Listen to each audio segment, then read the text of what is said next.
If you find that you can't play the Roblox game with the voice chat feature, then you need to watch and learn a quick way to solve the voice chat not working or not showing on Roblox account.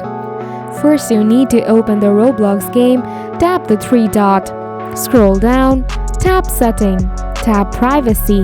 First, turn off this feature called Account Restriction is enabled. Scroll down, tap Who can message me. Select Everyone.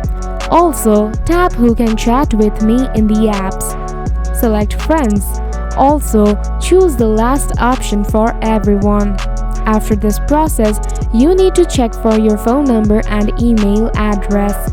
Now, if you look here, you can see it says your phone number is verified. So make sure that you have your email and your phone number verified.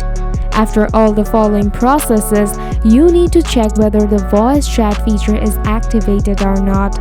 Now guys, if you still have any more questions about this topic, please tell me in the comments. Thanks for watching.